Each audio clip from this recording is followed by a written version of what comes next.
That's a fantastic shot you picked. I mean, that's such a beautiful shot, dude. I think so too. I mean, I I like know that one. the DVD cover is the other one with her neck down, but this one's fantastic. And that slash, it's like it makes no sense, but who cares? I think that's the theme of this movie for me. It's like that doesn't make sense. I don't care. But You who know cares? exactly. It's like Let's start with that. the All best. right, you primitive screwheads, listen up. They're coming to get you, Barbara. I ate his liver with some fava beans and a nice Chianti. Here's Johnny. Vanity. Definitely my favorite sin. I am the devil, and I am here to do the devil's work. The power of Christ compels you. This is my boomstick. What's your favorite scary movie?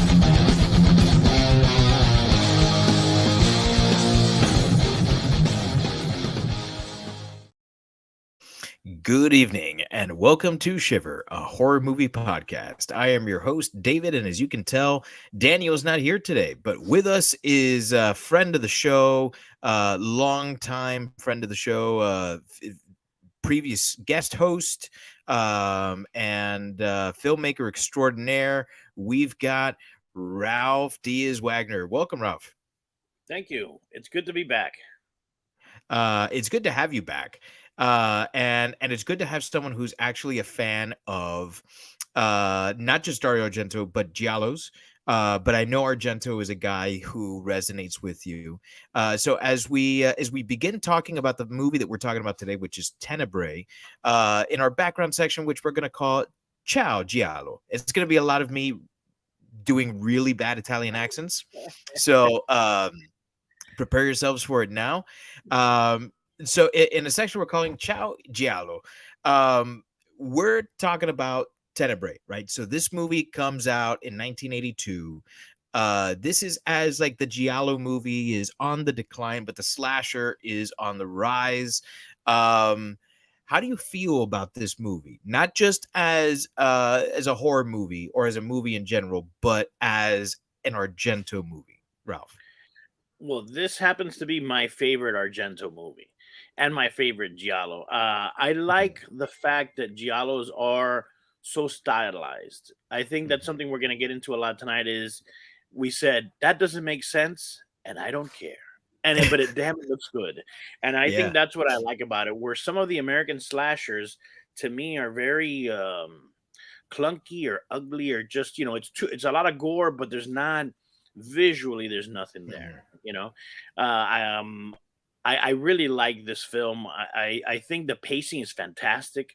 I mean, Yeah. when we saw it the other day, it was just flying. There's Yeah. no fat on it, and there's a lot of things It's that aren't breakneck explained, but there's speed. no fat. Yeah, Mhm. I really like it. You you started to get at something that for me is the thing that really kind of, and I'm a slasher guy. I love slashers. It's probably my favorite subgenre of horror, because you can just turn your brain off and enjoy. And one of the things that we talked about here, or not here, but you and I at work before choosing this one, is that it's bloody and it's sexy, right? Yes. And I mean that's something that has been a staple in the horror and the slasher genre forever, is gratuitous violence and gratuitous nudity, and the Italians do it better than just about anyone. I think so. I think that, I mean, to put it crudely, boobs and blood. Where Boobs do I and say? blood. Yeah, this is a section that we do in anytime we do a slasher, and as this is a giallo movie, I didn't include it here. But boobs and blood is what makes the slasher, makes or breaks the slasher. Yeah. Is there gratuitous violence? Fantastic. Did you get the gratuitous nudity too? Because if you did, now you've got yourself a grade A slasher. But one of the things that I think American slashers get wrong all the time is that they get bogged down in story, and they, for whatever reason, they can't nail the story, and what story is there is oftentimes not interesting. So in between the kills, you're kind of just waiting for that next kill, and it's like, all right, come on, show me the next thing. When's someone gonna die again? When's someone gonna have sex again? Right? And that doesn't happen here, because as unimportant as the story ultimately is here, and I mean like unimportant as far as it making sense or it mattering, because when you start to think about it too much, it's like, okay, does this make sense? Does this other thing make sense? But it's kind of like an Agatha Christie story where it's like, don't think about it too much. You know, it's did it excite you? Yes.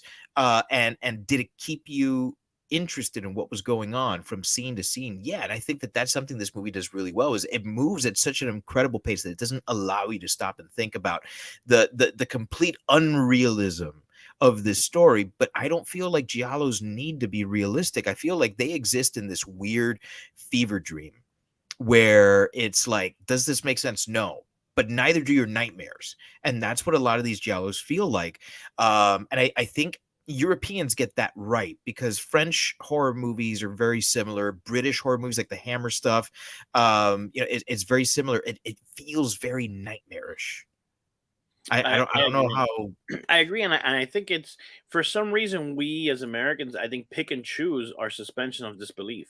Right. Guy with a cape flies, no problem. Laser out of his eyes, no problem. He's bulletproof, no problem. But then you see a giallo movie, and they're like, oh, well, that can't happen. Well, that makes no sense.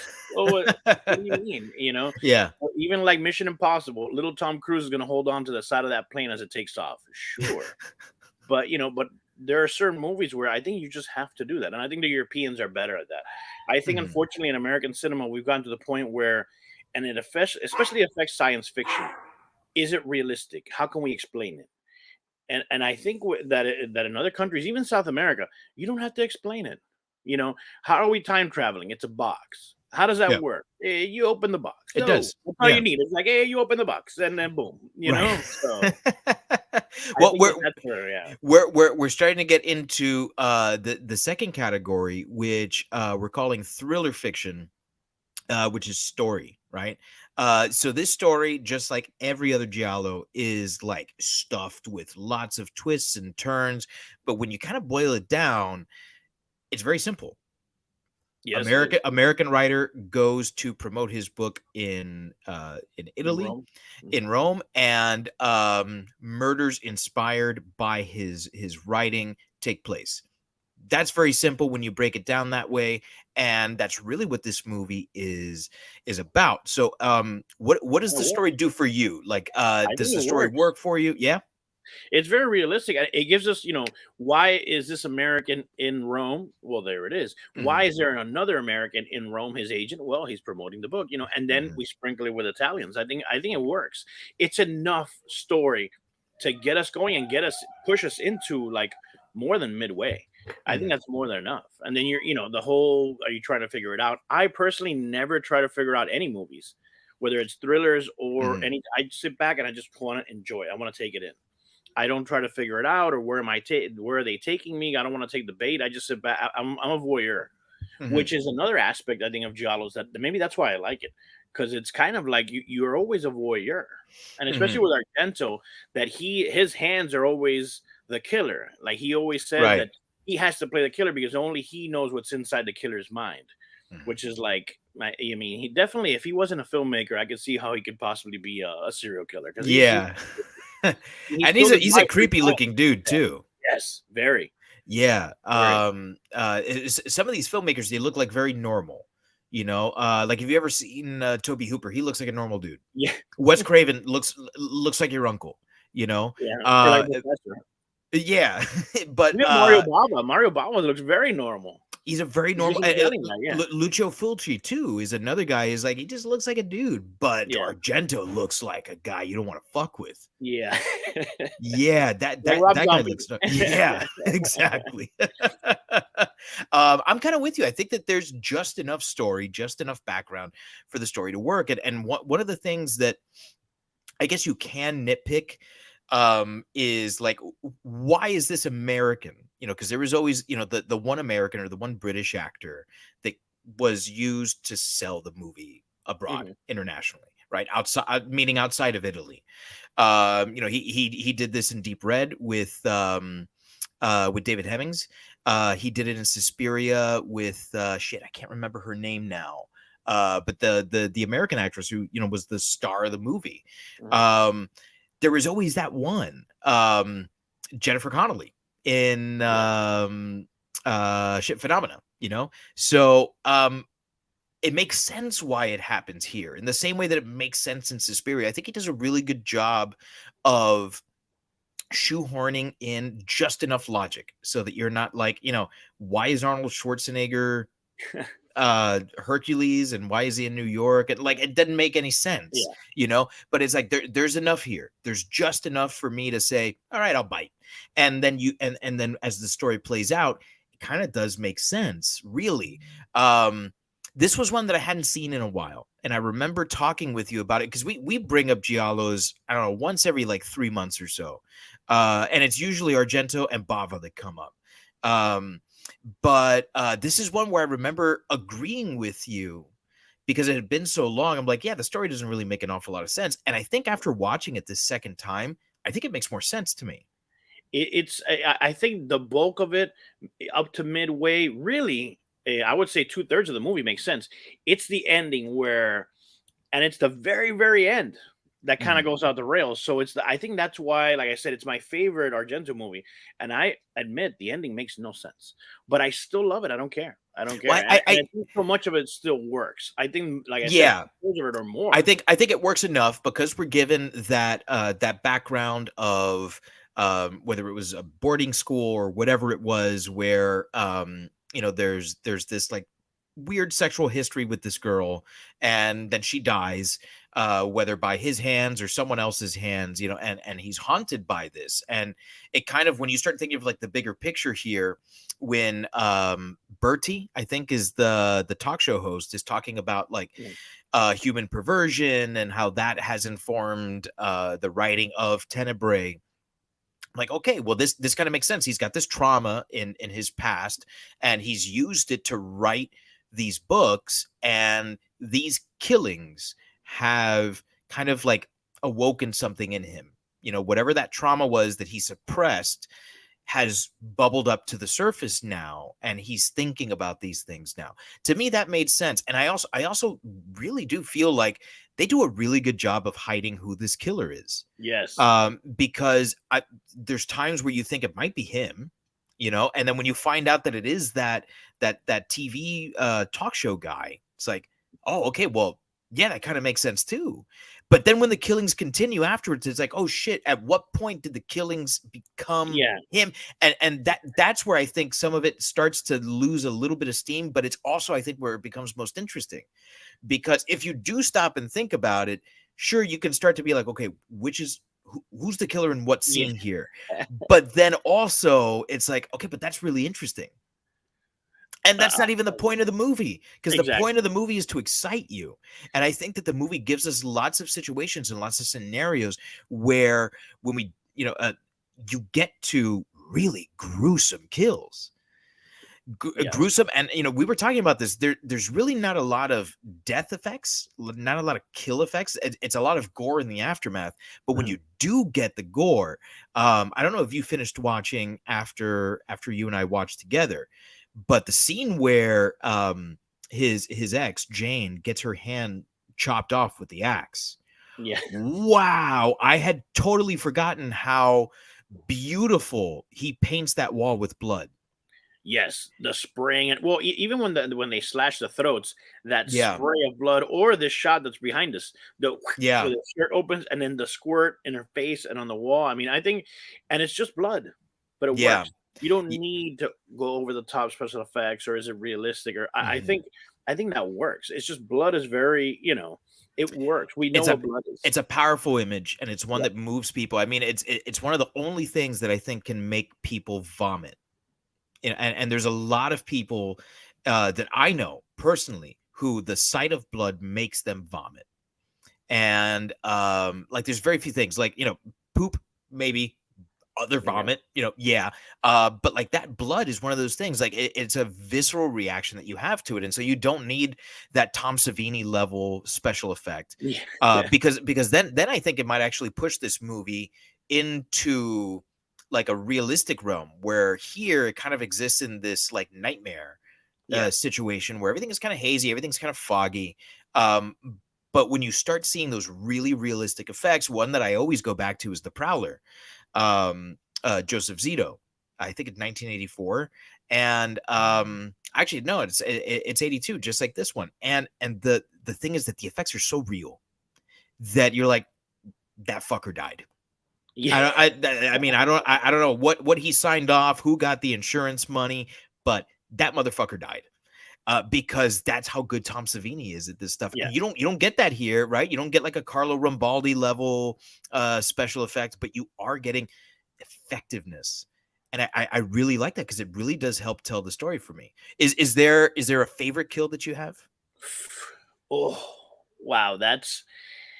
I don't know if it's hard to boil it down to a favorite kill. Although, I mean, this one, like I said, and it happens quickly, but when they kill this girl, and it's just throat, bam, I love it even more so than the other one. Although the other one's great because we include the boob category, right? And not only does she get her throat slashed, her head smashes into a window through the coming window. at us. Yeah, window coming at us. So those two, I think, are the boom boom, like really classic, and I think they're very giallo for me, like those kills.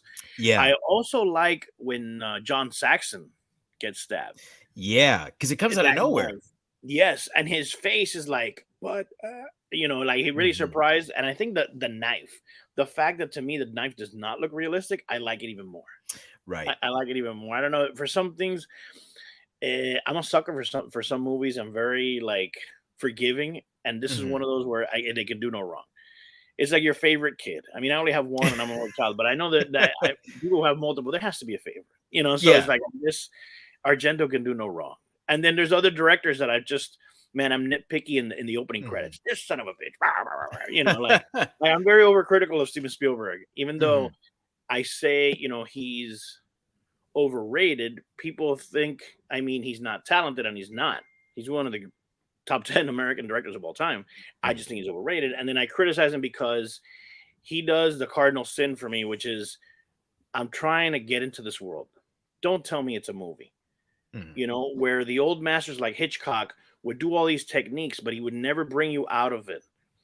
Spielberg does the opposite. You're getting into it. It's the moment of climax, and he always does a little something that just can't happen in the real world. Whether it's the feather in Forrest Gump, or the my pet peeve is that dollar bill in Catch Me If You Can. I know we're going off. That's one of those things where for him, I'm just very unforgiving. But then here, the ending totally doesn't make any sense. I don't care. I love it. Doesn't matter. Well, and I feel like that's because you have a response to his style. Yeah. And I think that's something that makes sense to me. Because I feel like to keep going on tangents, Stanley Kubrick is that way, right? I feel like Kubrick is a master, and I don't think anyone's going to argue that, but I think that he's artistic almost to a fault. And he's one of my favorite directors of all time, but there's things that he does where it's like, okay, but if you were to worry less about being an artist and worry more about telling the story, maybe there might be a better way of doing this. And I can't think of one because I'm not a director. And he's sometimes, and it's usually when I'm watching behind the scenes stuff where I'm like, this guy's fucking nuts. and knowing like what the working conditions were like with him makes it sometimes uncomfortable to watch his movies as someone to get the result that he wanted, because he's an artist and he's got a vision and all that. So I think that he's one of those guys where like you kind of walk that line, but Argento's not like that for me. I'm so forgiving when it comes to Argento because it's like, man, he does everything I want him to do. And for me, I think I'm torn because I really like this kill. The one you're talking about, the one for those of you not watching live, we've got, the classic image of the t-shirt being ripped by the straight razor, and then her face, the student's face, the journalist pops up right behind it with the huge eyes there. Yeah, she's so Italian, those eyes. Yeah, very, very gorgeous too. It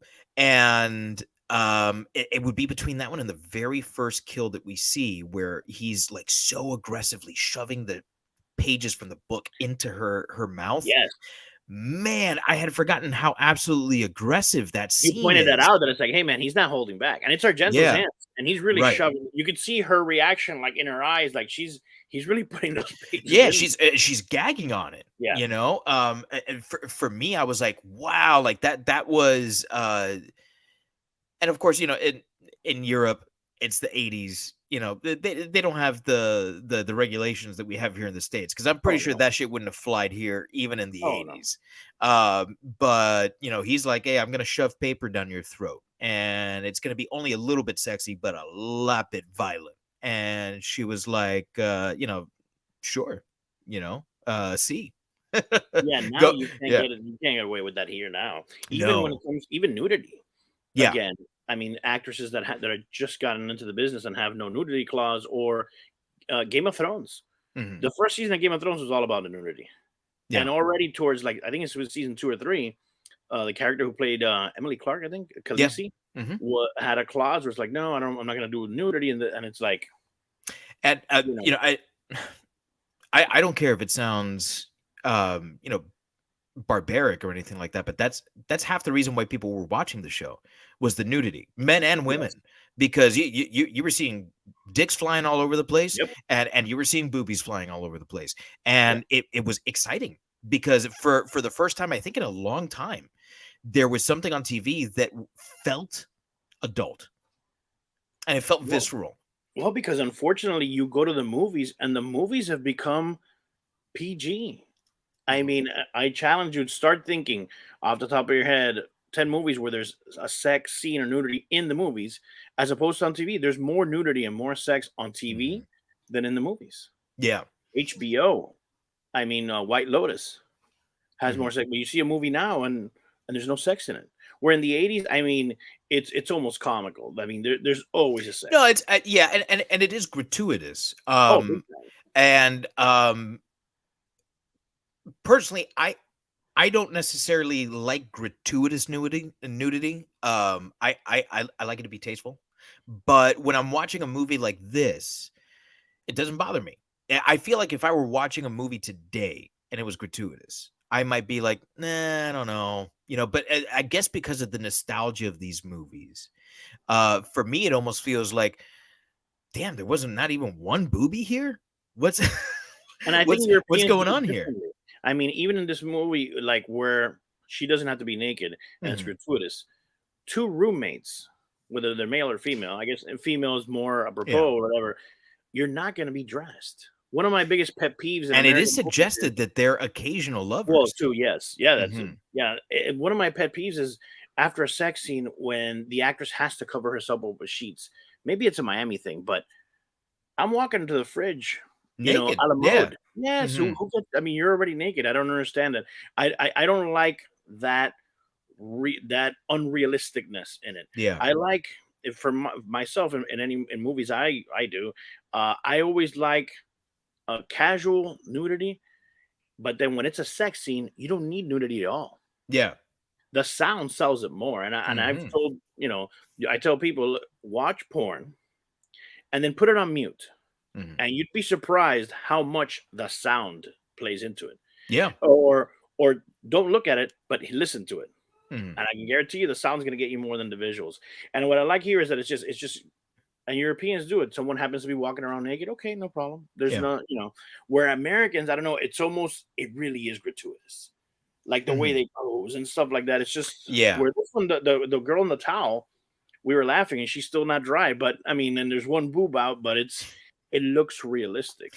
And It's the other thing is, at least this is the impression I got from there, because when we first meet that character, the roommate, it seems like she's trying to make her jealous yes, with the big fact that time. she's flirting with someone else, and that Yeah. she brings this guy back to her house, right?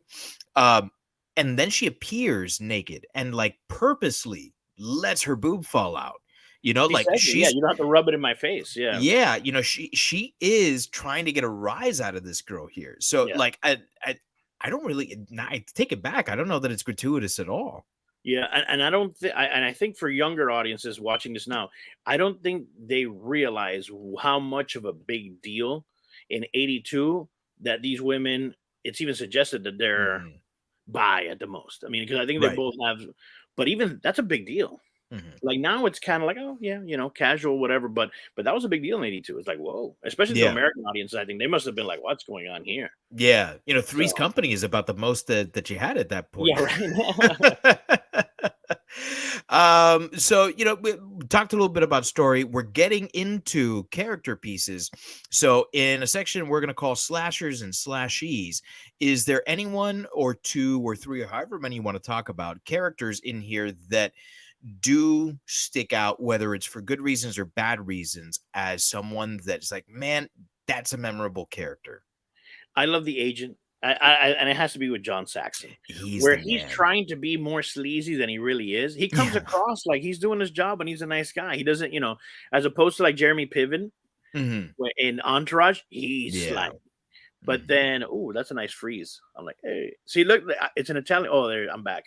I was frozen in an Italian pose. Like, oh, Yeah. but what I was saying is, yeah, that like he comes trying to say like he's sleazy or whatever, and he doesn't come Mhm. across like that. I think he's fighting for him the whole time. He's Yeah. very, even when the reporter is like attacking the author.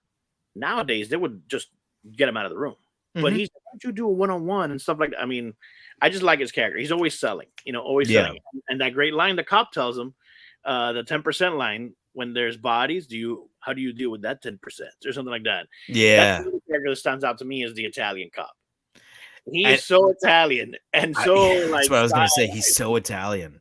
And at the same time, I think he's really trying to be that gumshoe type Mhm. from American movies. Yeah. And it's so funny. It just doesn't, he is a character.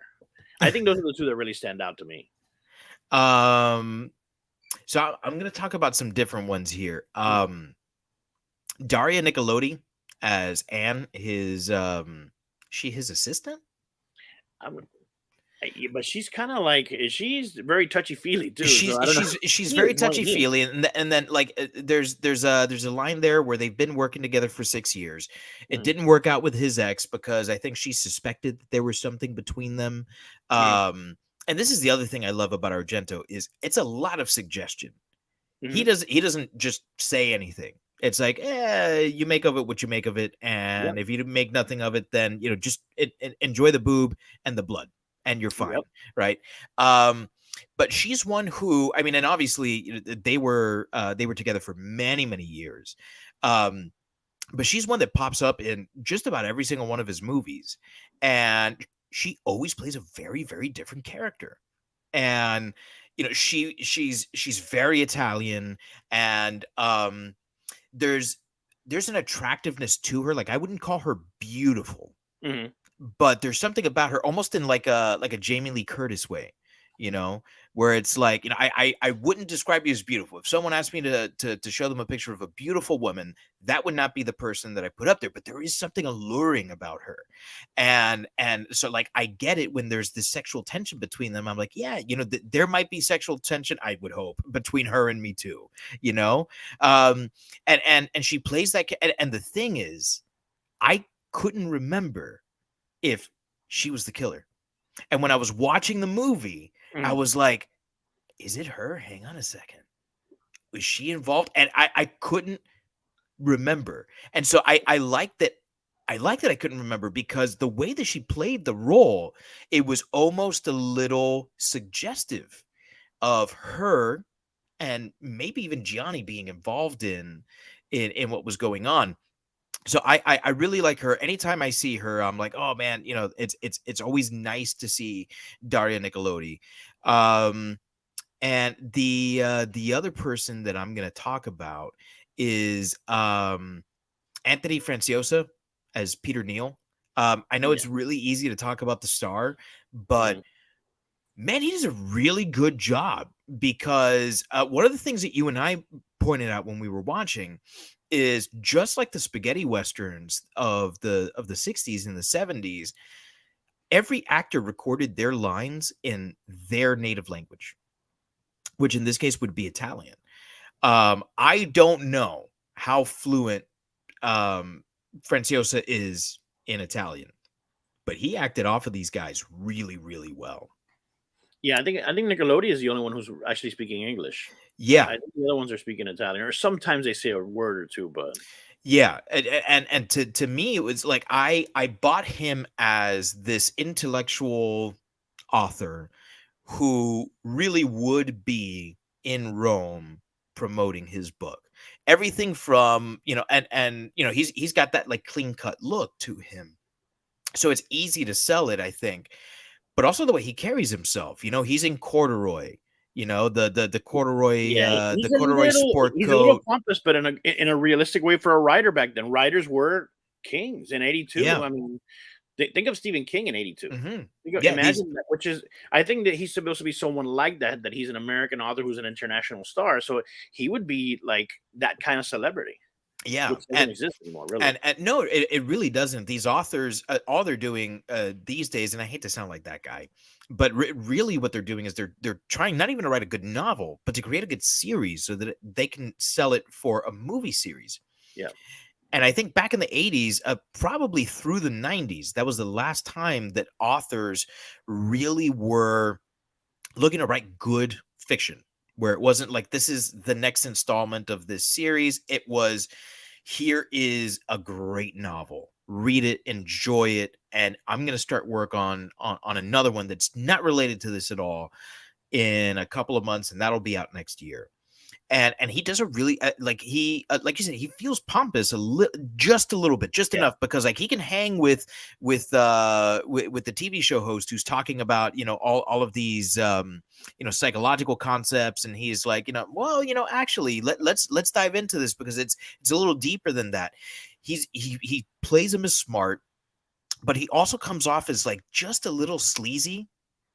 Like he is the kind of guy that would jump on a plane and go over to this, and he knows the bar to go to where he can sit in a dark corner and he can pick up a hooker and take her back to his hotel room, and no one would be the wiser. Like that's the kind of guy that he played, and I think that he played it really well. And when you see him with the axe at the end of the movie, it is surprising. It's very surprising because I don't think you get tortured murderer from him. There's of course that suggestion in the back of your mind where it's like, okay, it might be him, but once you see that the talk show host is the killer, you're like, well, that's it, we found the killer.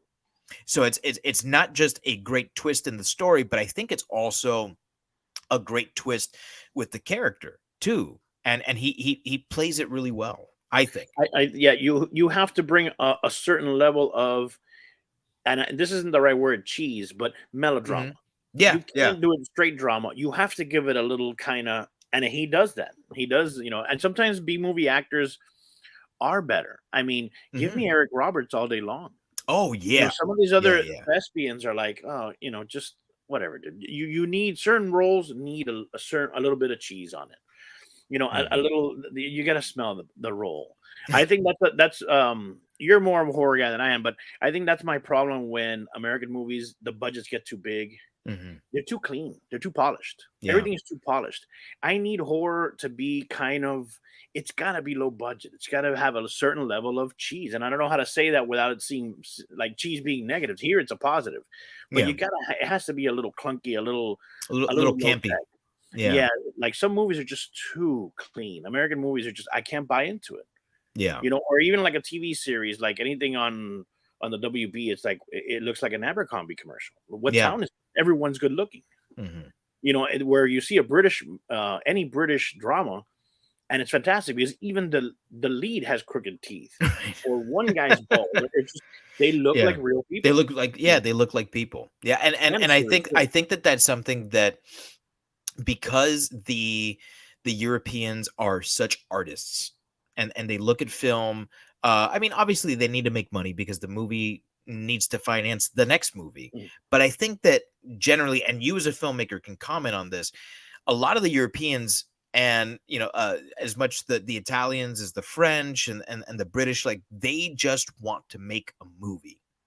And so if the movie makes just enough for them to get financing for the next movie, they're fine. And I don't want to say that they look forward to being the starving artist, because certainly Argento was not a starving artist, but securing distribution and financing and stuff like that, these are things that he had issues with occasionally, where like someone like Spielberg, who I guess would be like the American version of him, or I guess Wes Craven would be like the Wes Craven. American version of him. It's like he never had issues with funding, you know, and ever since like Last House on the Left, it's like, yeah, sure, you can do whatever you want. I don't remember if it's Wes Craven or Carpenter that said, "Here, I'm a horror director, but in Europe, I'm an auteur." Yeah, So, that was Carpenter. That was yeah, Carpenter. and then back to Argento, like this movie, if you see the shots and the setups, and sometimes when I teach, I tell the students watch it again, but watch it in mute, because then you're not distracted by the story. You're just looking at shots. Fantastic low angle shots. The framing is great. There's great tracking shots here. That's not a steady cam. They laid track Ever. for a There's horror movie. Mhm. I mean, a fantastic tracking shot more than once. I mean, there's great shots in this thing. Well, and this is getting to the final section before we go into actually rating the movie. And I'm glad that we didn't spend too long on any one category, because I feel like this is where you and I are really going to go all out. So in a section that we're calling Un Film de Dario Argento, fuck, man, I mean, this guy's a master, right? You're talking about the shots here. Is there, I can't just choose one. Talk about the fucking guy, because like some of the stuff that he does in this movie is truly amazing. He started off, if I'm not mistaken, with Mario Bava. He worked for Bava, and then he went on his own. And then, in a twist of fate, now the last movie he's in, he's acting. He acted in Gaspar Noé's latest film. Oh, I didn't know that. That's about that. Yes, I'm dying to see it. I don't know where it's been distributed, but I'm dying to see that. But you see, like you said, an artist and a master technician. And again, when I tell my students, oh, when someone tells me I want to be a director of photography, I'm like, you got to go to Europe. I don't know why, but Europeans, just when it comes to framing and shooting the actual film, it's so much better. It's so much better. Where again, American movies, not that they're shot poorly, because you want to see poorly shot movies. I mean, there's some Asian movies out there that are like or like a Turkish film is like yikes. But you know, they're just, it's too clean, it's too flat, it's too much coverage.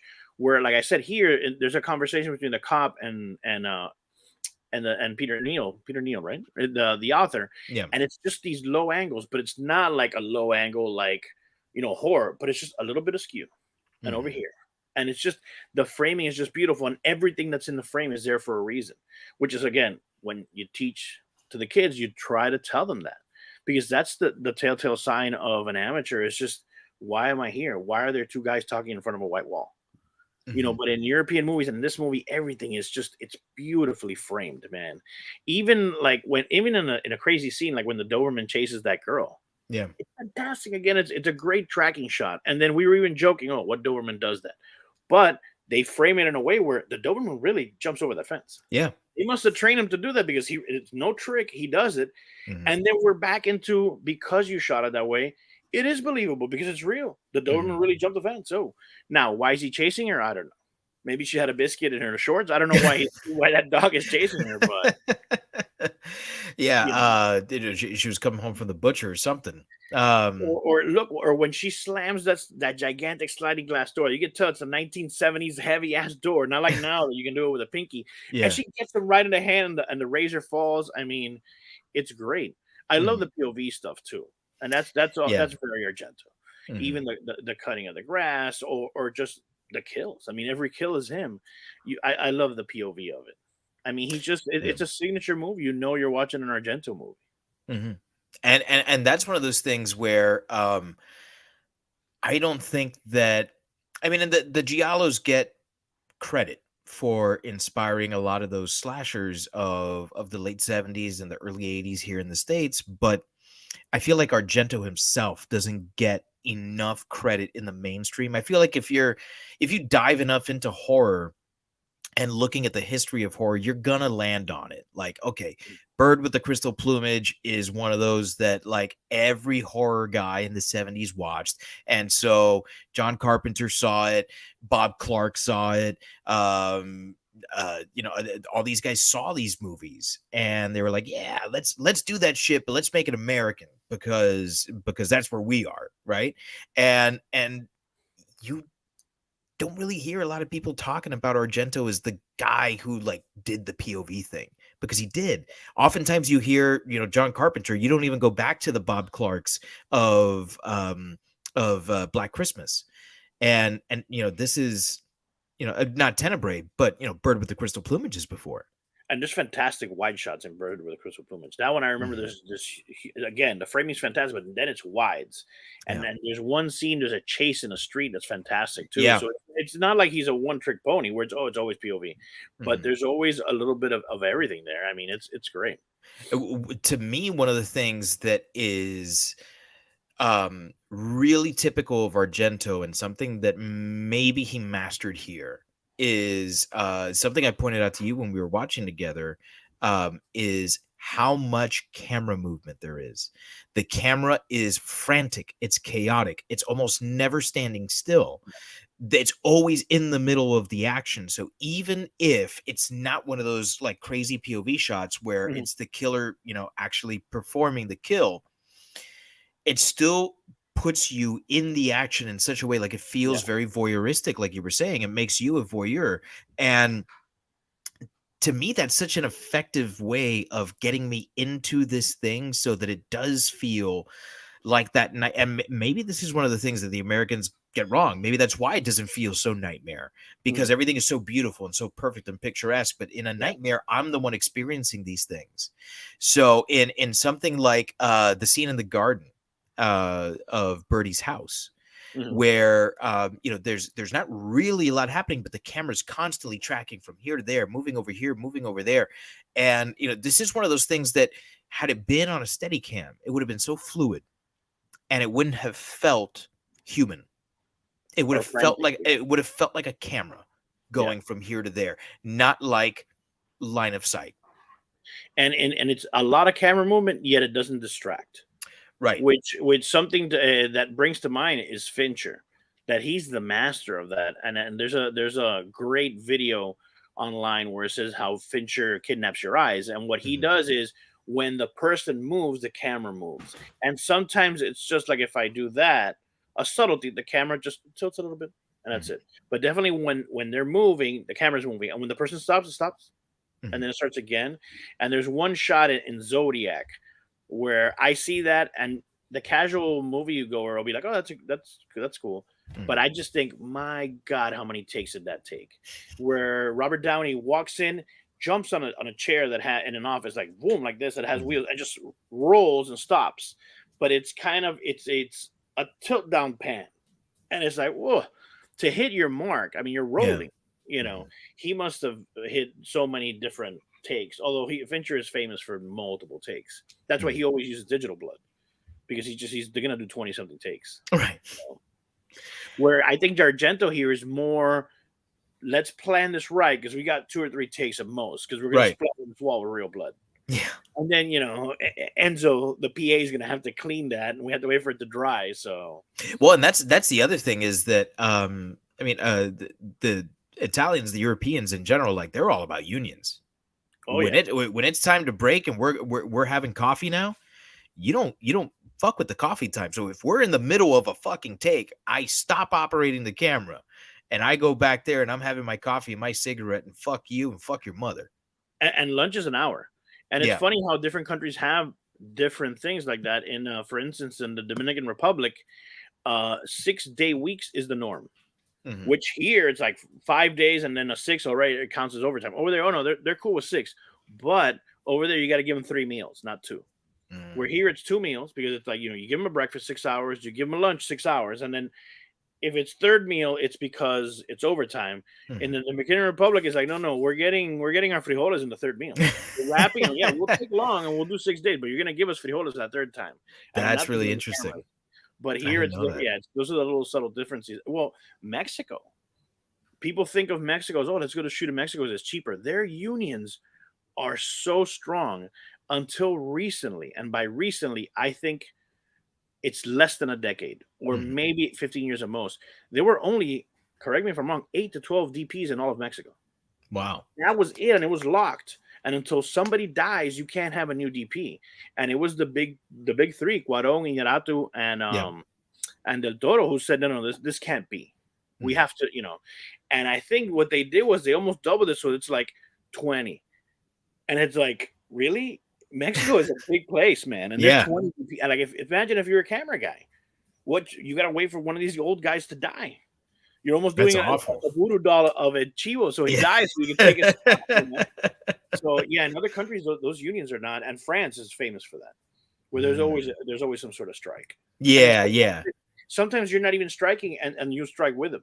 Like the taxi drivers are striking, and then the camera operators are, well solidarity. We can't work either, right? So I mean, think about it. In this country, there's a writer strike. Mm-hmm. You even feel it? I mean, is it even? No. And that's a big deal because they're nothing can get shot.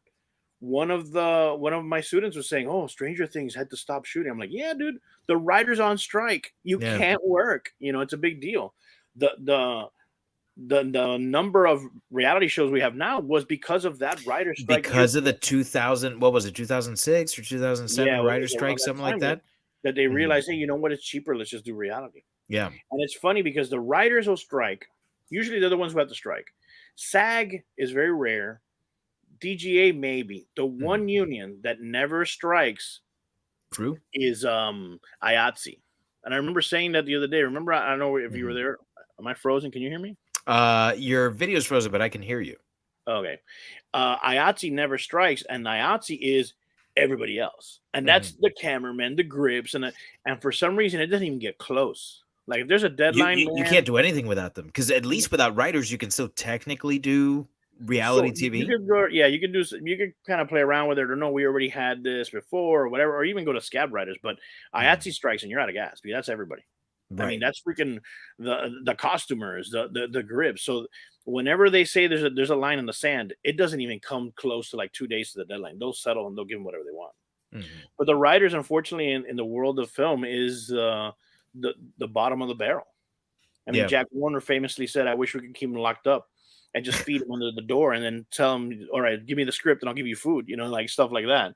So we're in TV, and these are the guys that are literally putting this thing together. Without them, you've got nothing.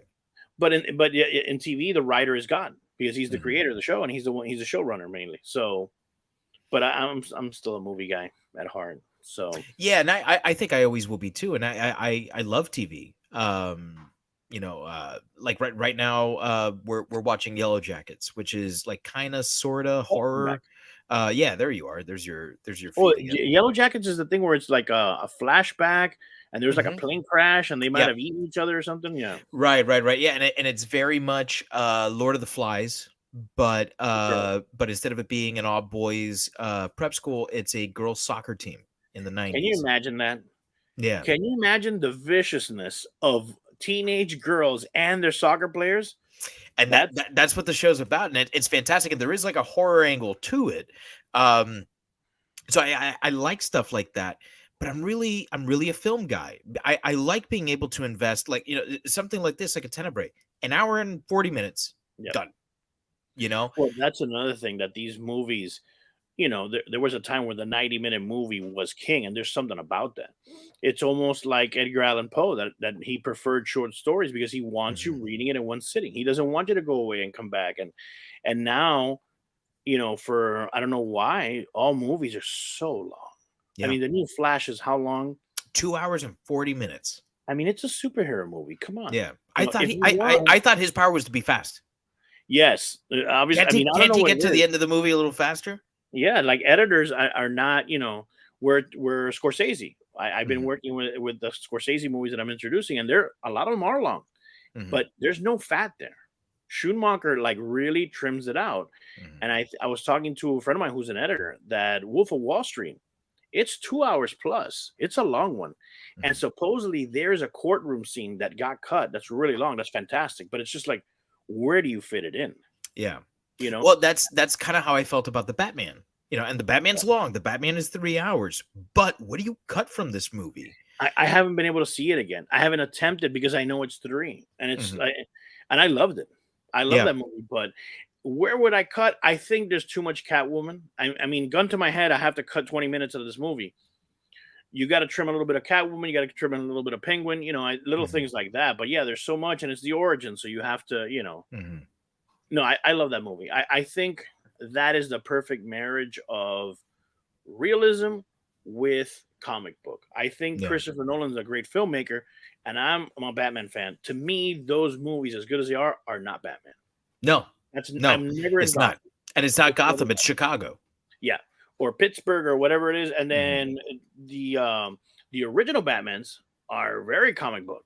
You're definitely in Gotham, but they're not realistic. But it's like I don't need realism in my superhero movies. No, although because of graphic novels, I understand what they're trying to do, and I think this is. I don't want to say the perfect marriage. Looking at after one movie, the good marriage of both, because it's not New York, it is Gotham. Yeah, where even Joker, I thought it looked great, but it looked like 1980s New York. That wasn't Gotham either. I needed a little bit more gargoyles. I needed a little bit more darkness, And again, back to Scorsese, as great as the Joker was, that people were talking about it like it was this incredible. It was Taxi Driver. It was King of Comedy. King of Comedy. It's those two movies, which is nothing wrong with that. Because how many people have seen that now? Let's talk about Tarantino. He borrows from a lot of movies. The thing is, he always makes it better, and he modernizes it, and it's things you haven't seen. Who's seen Lady Snowblood? Nobody. But now he's showing you what he does best is he gives the masses what they want. The Colosseum gets their tigers and Christians, but he's training your eye to see cinematically, and you don't know it. That's the Tarantino effect, and it's fantastic because he's showing you great shots, even though you don't know it, and you're like, "Wow, this movie works," and there's a reason for that. Look at Kill Bill. The more I see Kill Bill, the more wow, it's a fantastic movie. It really is. There's so much in that, and so many different movies in it. Where poor Brian De Palma did the same thing, and he always got like ridiculed, like, "Oh, he's stealing." It's like, how many people have seen the Battleship Potemkin now, dude? Give me a break, all right? He's showing you good stuff.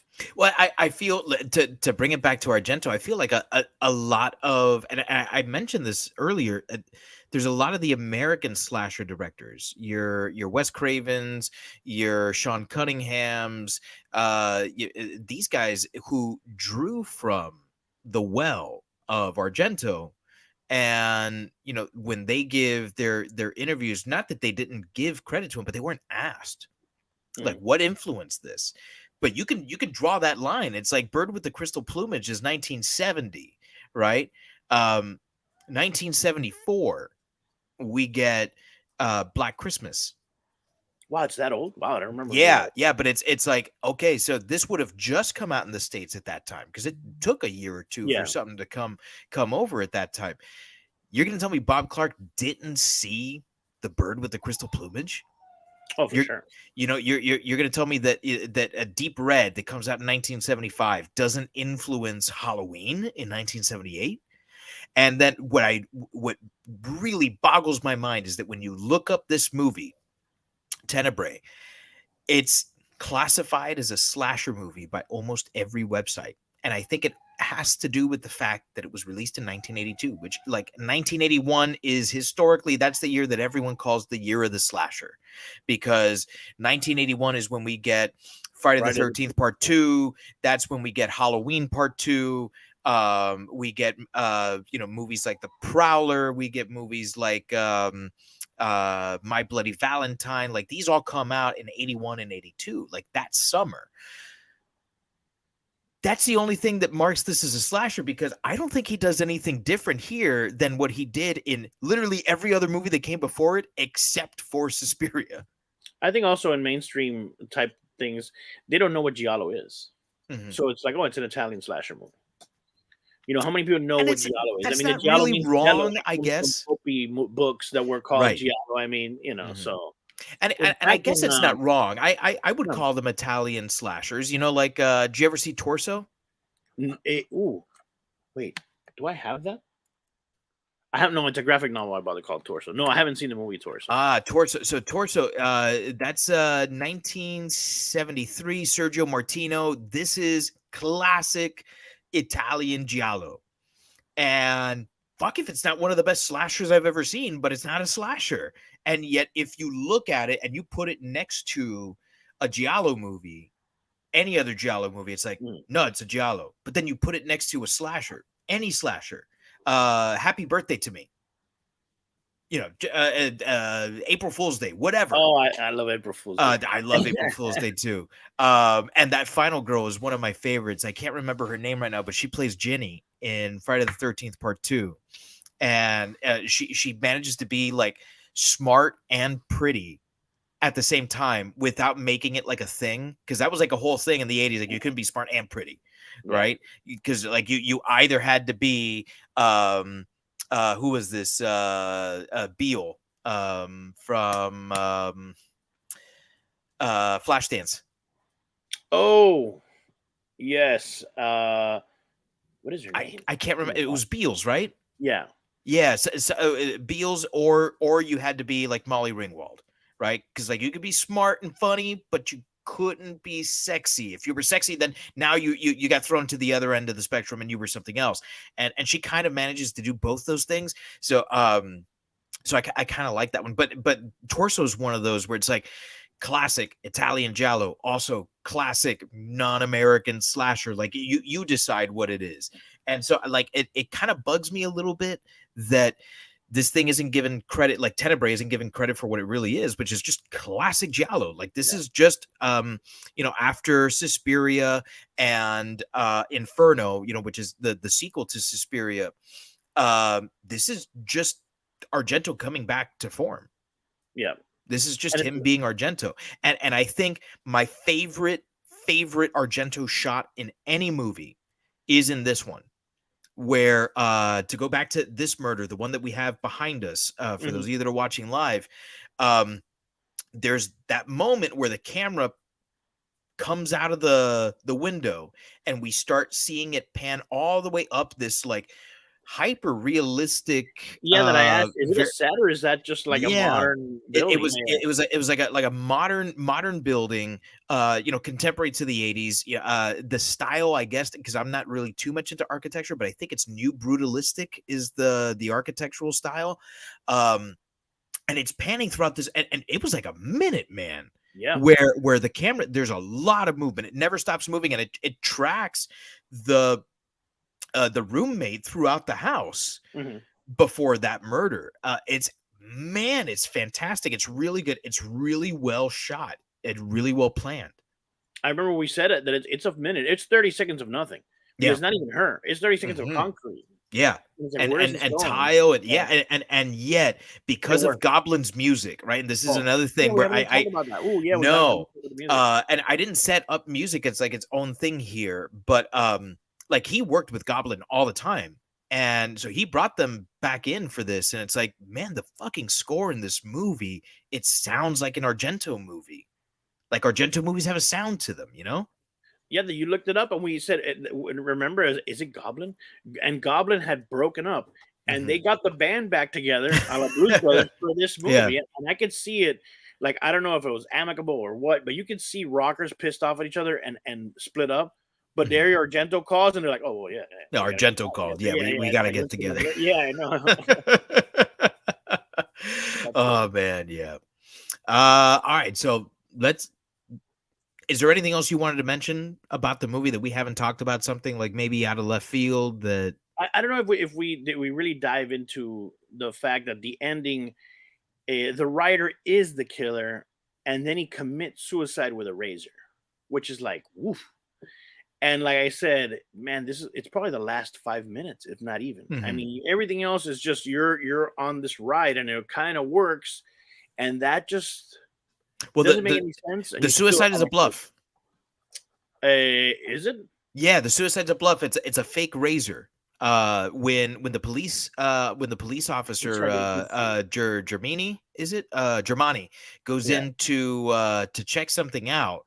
Why he goes back in, I don't remember, but he goes back in to check something out, and he's not there.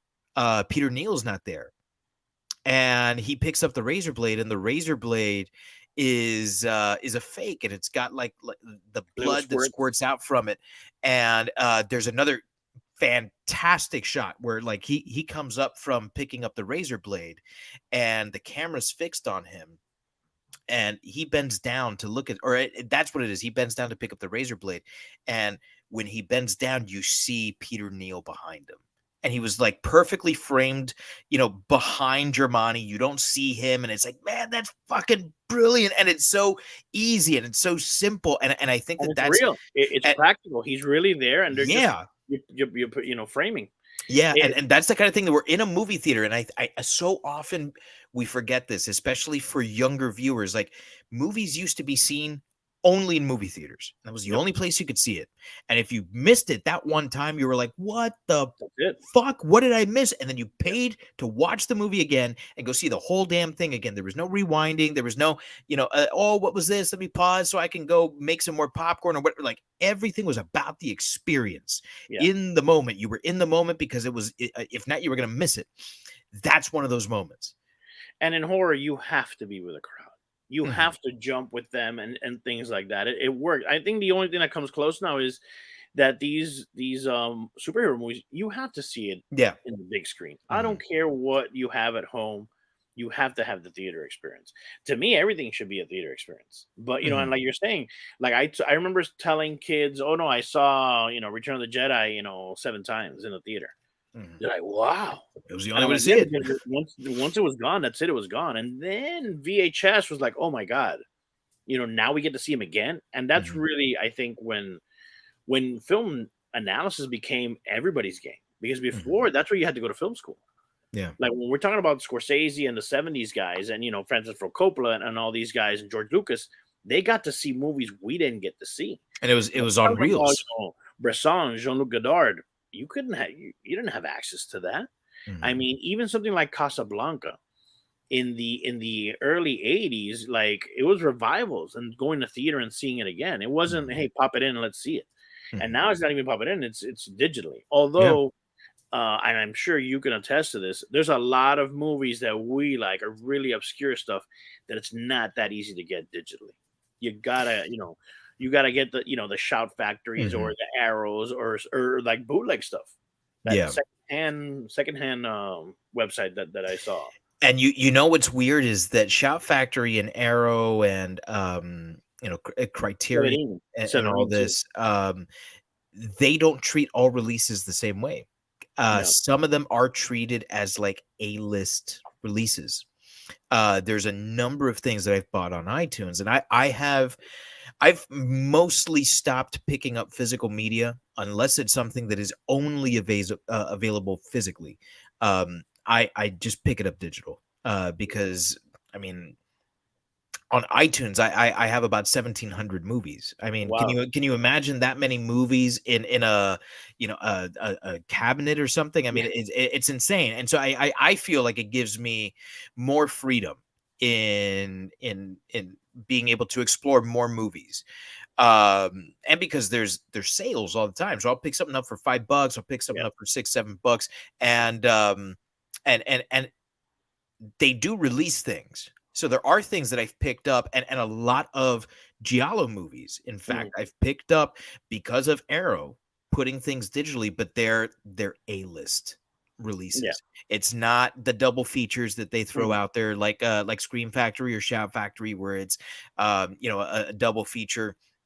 I played in a band for many years called Naked Vengeance because the singer's uncle was like a B movie producer. And he produced a movie called Naked Vengeance. Nice. Shout Factory brought that one out, and I was like, "Oh shit, very cool! I gotta see that." And I was looking forward to buying it digital, and it never came out digital because it was a double feature with Maybe I Spit on Your Grave or something like that. It was one of those rape revenge, movies, and I ended up watching. It's okay, it's pretty standard fare. It's kind of. Roger Corman quality. and that's great because I love Roger Corman stuff, but yeah, I do I do like those obscure things, and that's the video thing, the video craze that happened in the late 80s. That's kind of how a lot of these movies became the cult classics that they did, because with the video nasty thing in England, right, where like there were movies that were banned, right, those movies And they become recently. until recently, yeah, like only like 10 years ago. It's insane that like you couldn't watch Tenebrae in its original form in England until like 10 years ago. Yeah. Insane. But like the list of those movies was available over here. And because we have things like CNN at that time, like we know everything that's going on in England, we know that you can't see that movie in England. I want to watch it here. And that's when these movies from abroad start becoming so popular here. And I love that. I love that banning something makes it even more popular, right? To go back to like maybe what's going on here in Florida with the books, right? Like, ban the fuck out of it. All it's going to do is make people want to read it more. Oh, well, as an author, as a creator, definitely. Any press is good press. I mean, Texas Chainsaw, when were they able to see that in England? That was not allowed for a while. Mm-hmm. Well, what I was saying, like I reached over now. I don't know if you saw. And I did. And I have like boom. Here's one. Oh man, classic. Severine. Oh, where's the camera? Severine Films.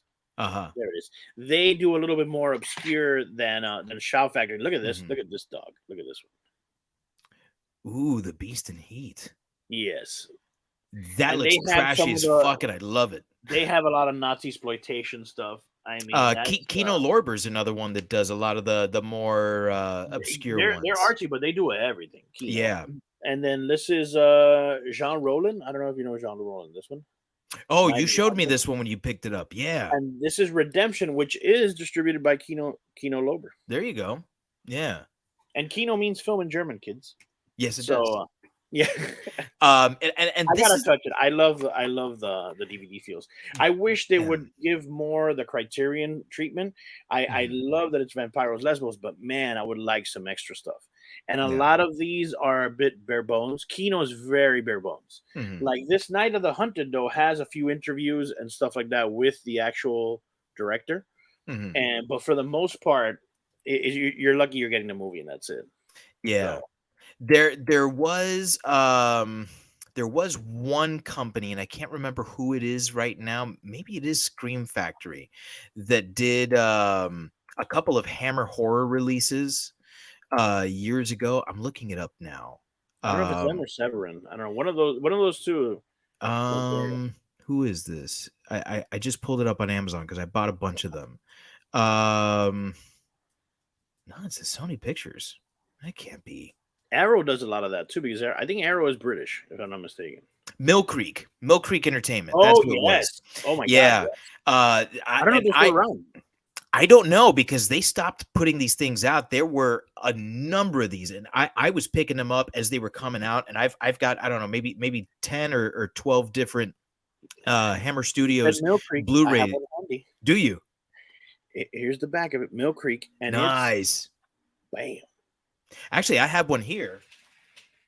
This one has 1, 2, 3, 4, 5. 6, 8, this 8, one, yeah, this is the one that I'm bringing in tomorrow for you, because we were talking about, and we're not even talking about Tenebrae anymore. We're just talking classic. Yeah. You know, and this is why, kids, you have to really explore the film genre.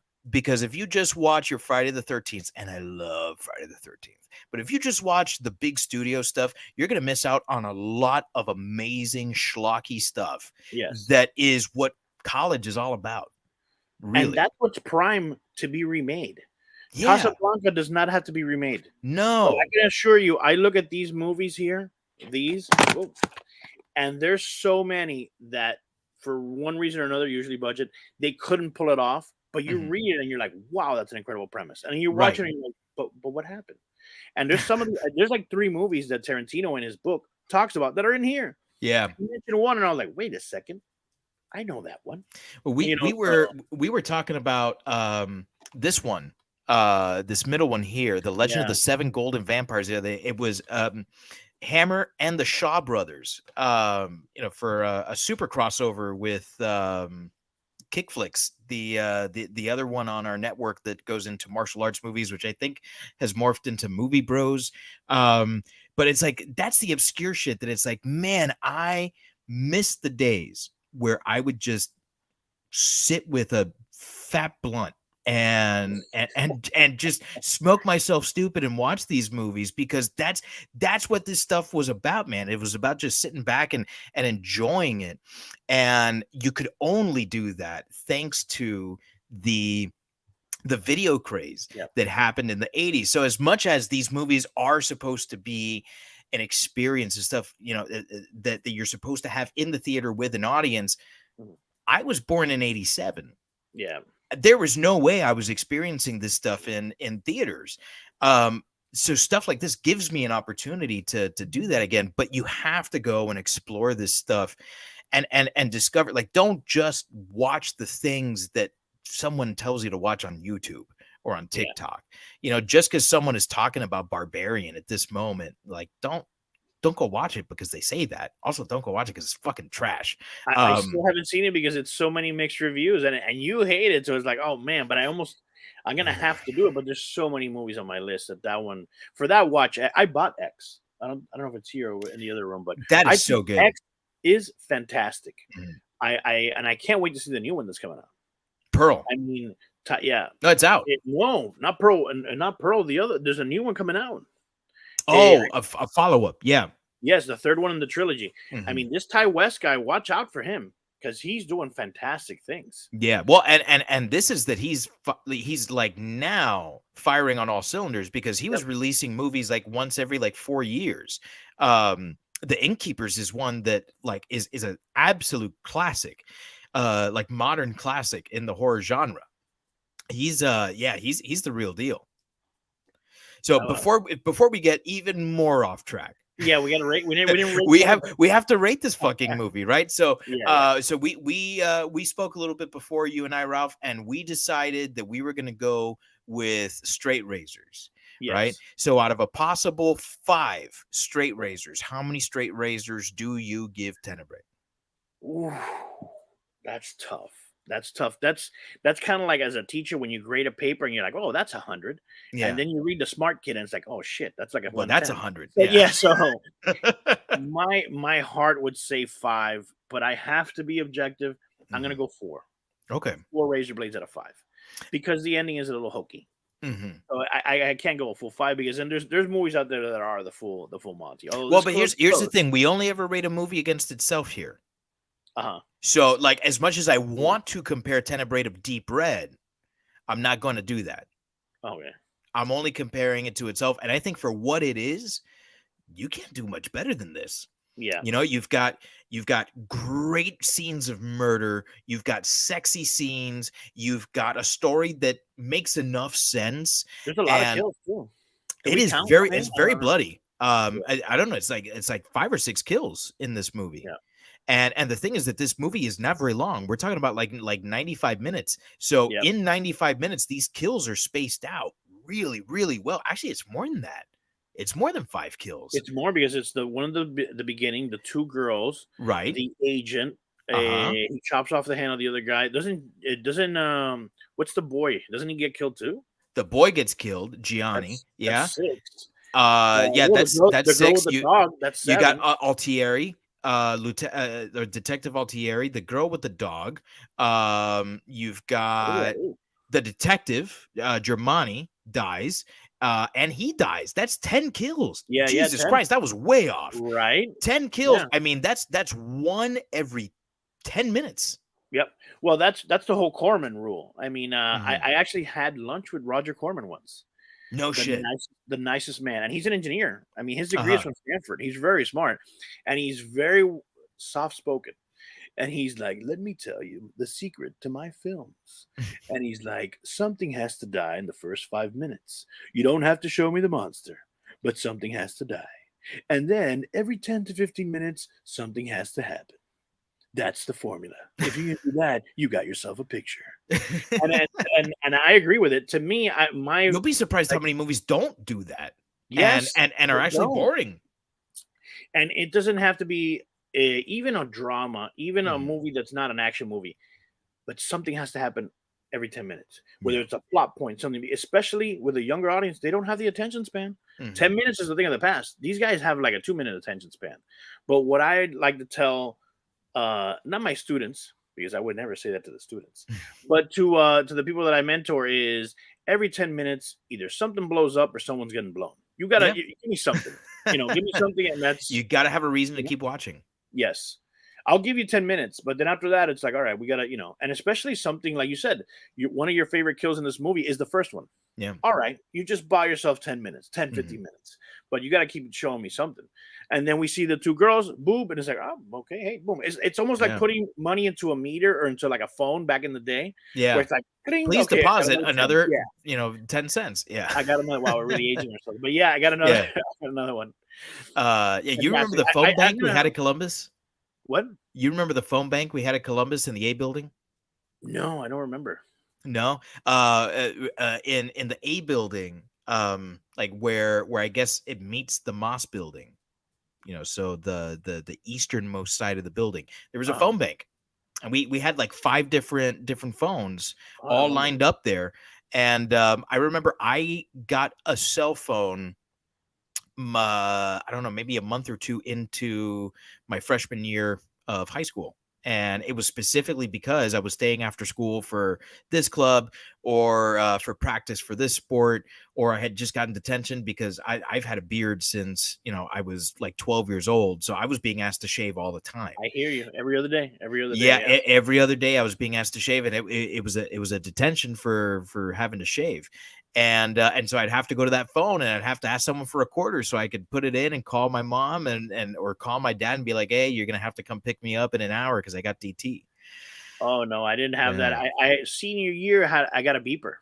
Oh, nice. Older, very so nice. Yes, that was about it.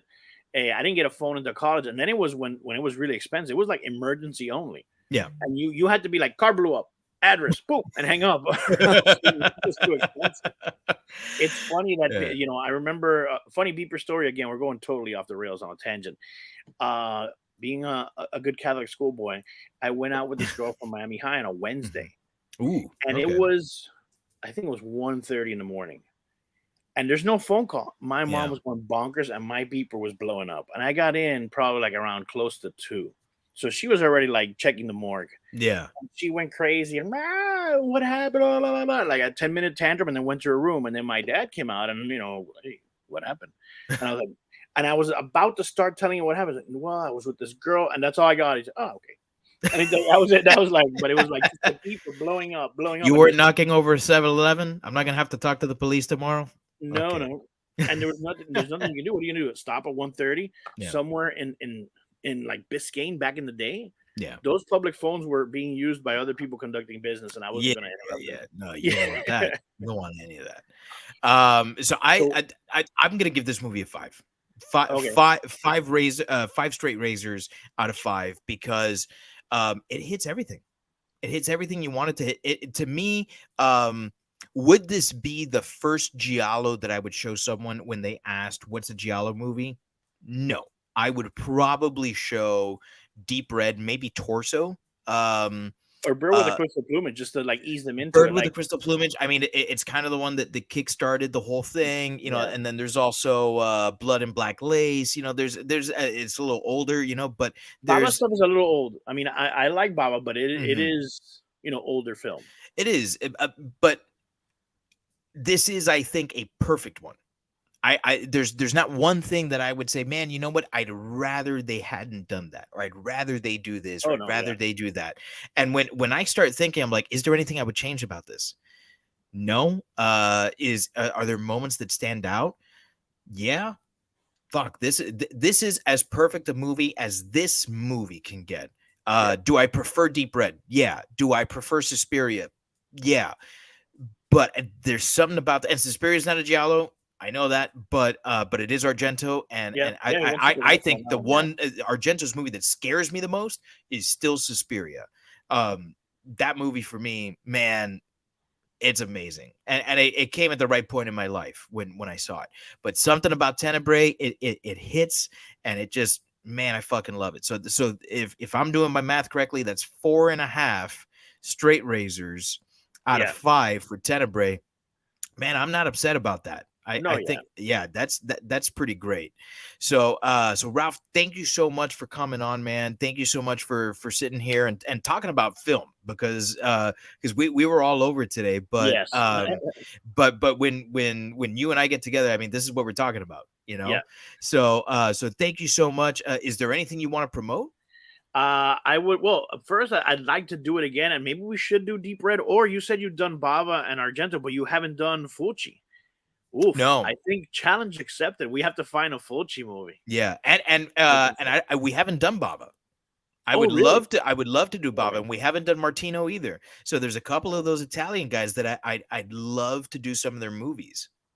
I'd like to do a nunsploitation if that's possible. I think Bava was kind of Anything's possible. promoting. I'm introducing films at the Landmark for Retro Tuesday. Mhm. This month it was Scorsese De Niro collaborations, and then next week is the last one. It's Casino. Mhm. Then in June we're doing Harrison Ford movies.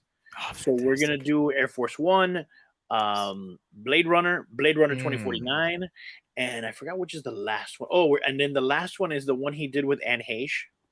Oh, 6 Days, 7 Nights. Yeah, that's gonna be a tough assignment to introduce that movie. I don't hate that movie.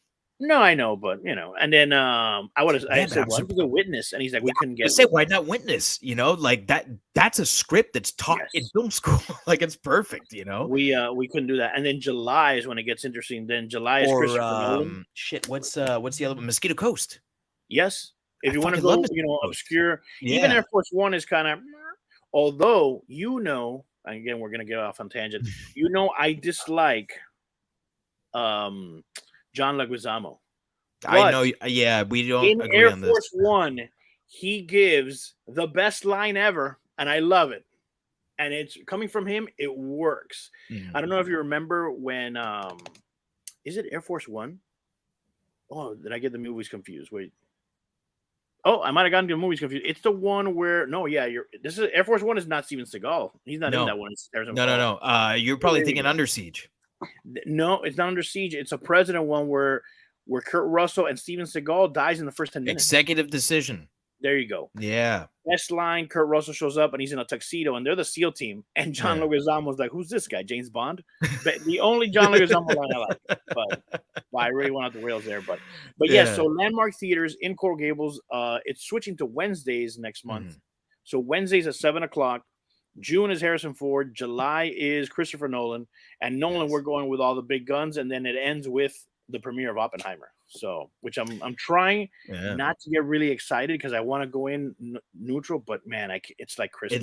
It looks incredible. Can't wait. Yes, Yeah. I can't wait. And Nolan doesn't miss, except for Dark Knight Rises, which is fucking awful. So, and I will die on that hill. And if you like that movie, okay. The thing with that one is it's the same thing happens like 2 or 3 times. I remember. I mean, like I said, they're great movies, but they're not Batmans. No, You know. no, clearly not, So. because well, we don't have enough time to go into. Yeah, I know, and I don't like Christian Bale as Absolutely not. He's a terrible Batman. Yeah. So thank you for watching and listening to Shiver, an anti-Batman podcast. Where next week Daniel will should be back, I think, hopefully. And I'm not sure what we're going to be doing. I don't think we've discussed this yet, but definitely we're gonna have Ralph back on so that we can do either Deep Red or Fulci. Maybe we can do Zombie. Okay. That would be cool. Yes. As like the unofficial, Dawn of the Dead sequel. Or Cannibal Holocaust. Oh man, that's a and I done know that or no? no, we haven't done it, and Daniel's been asking. Oh, So, really? Uh-oh. yeah, Quick yeah. lead. So, We might so get everybody all hands on deck. yeah, there you go. So on behalf of all of us here at Shiver, fright you very much.